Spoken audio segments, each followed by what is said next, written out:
So this is goodbye. I love this house so much.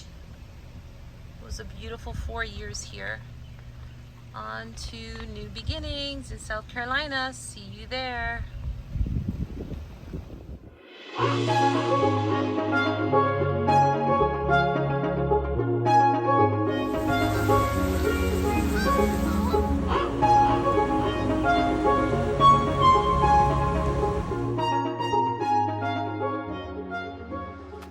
Welcome everyone to my channel. This is the beginning of the new series of the transformations that are about to take place in my South Carolina home.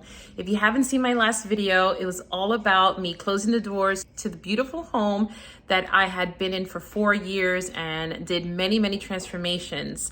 Now in South Carolina, I have purchased a sort of a fixer-upper, if you will. This is a 1957 home and it has gorgeous character and great bones. And I am excited to do all of these rooms and show you guys what I do. And my channel is very geared towards showing you how to do things by yourself inexpensively. And today I'm going to take you through the Carolina room and show you the massive transformation that has already taken place.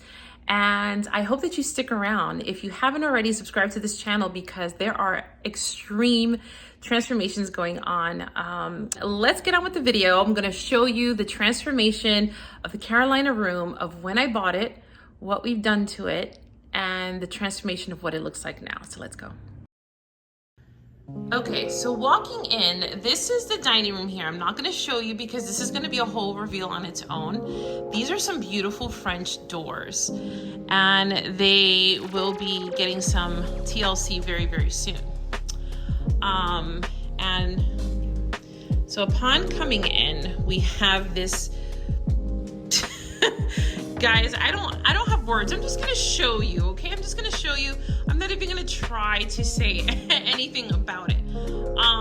But you guys can see, now it's nighttime, okay? So it is about 9 p.m. right now, so the sun is down. There's no sun, so I might even just throw a clip in of what this looks like in the morning just to show you the difference of how much beautiful light comes in here. So these are a lot of doors here, and then this is the built-in. This has been here since the 50s. Oh my. So this whole room is genuine hardwood all the way around. This is not wood paneling from the 70s, guys. This is the original wood. And oh man, I wish I had enough time, and maybe as I live here and other projects sort of kind of dwindle down, I might take the time to kind of refinish this and turn this back to the original color wood. But that's not happening in this video. So over here is my garage, and this door needs a lot of love. So this door is gonna get some love. And let me kind of walk down to kind of show you the space here. This is the first thing that's going, ripping off this disgusting carpet. This built-in is gonna have some love. I've already envisioned this with fresh paint, and wait till you see what I'm gonna do with this guy. If you guys love styling shelf videos, then this one is for you. These guys are going to get switched out, and yeah, so this is what I'm working with. It's pretty gross, but it has so much potential.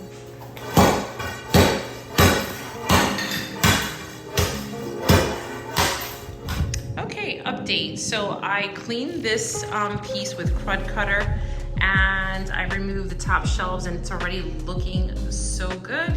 I am now going to take my drill and remove all of the hardware, and I'm going to show you the paint that I selected today. We're getting new ceiling fans tomorrow, yay! Okay guys, welcome to the Carolina room transformation.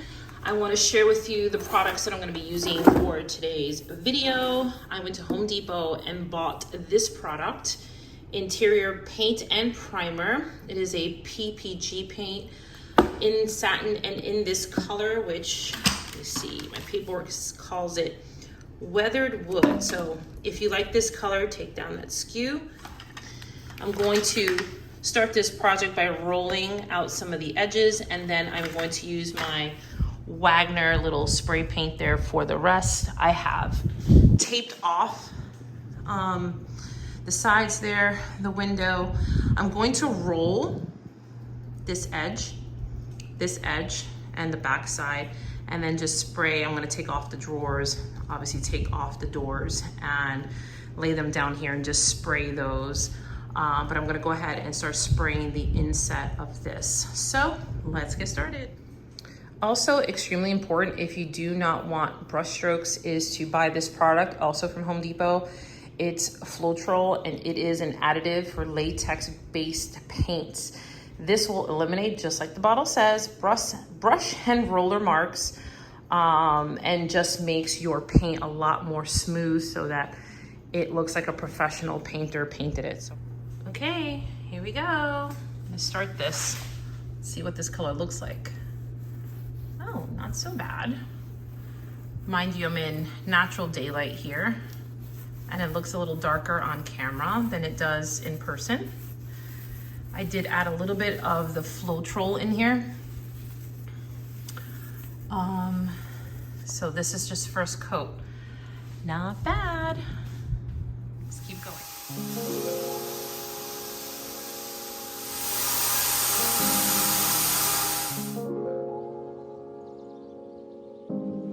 Okay, before I get started, I wanted to share with you the paint I'm going with. Right now the sun is hitting that hard, but this is black.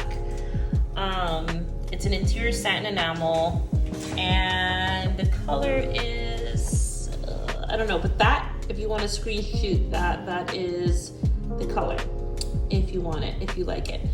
So this is what I'm doing. I'm gonna go ahead and just, I have my paint tray out, but I think I'm just going to do all handwork here. So I'm gonna go ahead and get started.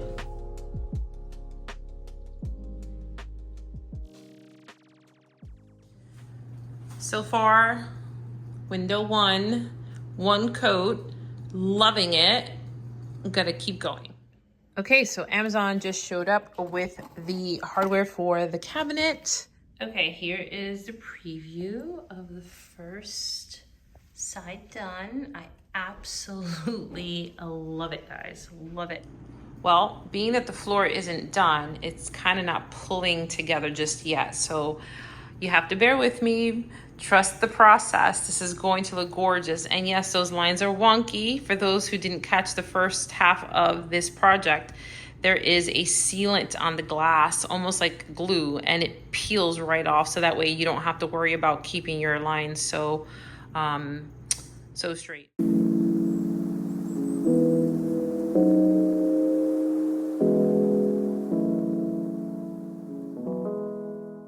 Okay guys, so I'm getting ready to install these tiles. These are like a luxury vinyl tile. They are peel and stick. This is by the company Floor Pop. I'm not sponsored. The influencer that was, I guess, collabing with this company is called Chris Loves Julia. And I've seen this all over TikTok, and I've just been falling in love with this pattern. They are well done. I have seen other black and white tiles, and they have a lot of shine, and they do not have, for instance, like this old vintage texture. So guys, I'm absolutely in love with it. We've laid down a little piece, and I'm already seeing the vision for this room. So I'm gonna go ahead and start. My husband was so kind and plumbed a line, or actually made a line for me so that I can stay straight.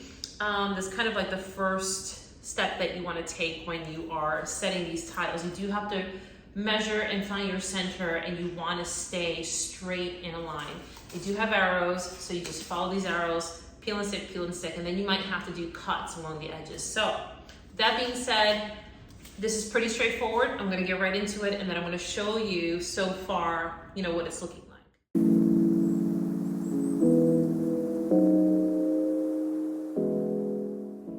Okay, mini update. I'm still working on finishing the trim around the room, but I wanted to update you. My husband worked so hard on putting this sofa together. I will, I'll link this couch below. I really love the elegant legs that it features. And this is all velvet. The backs zip, everything zips together so it is secure, so your cushions are not gonna come flying out. This is great if you have kids or animals that like to, although I don't suggest kids or animals because it's a really nice light colored sofa. I'm gonna style this with some additional pillows and maybe like a throw. I have to hunt for the perfect table. Style the cabinet here.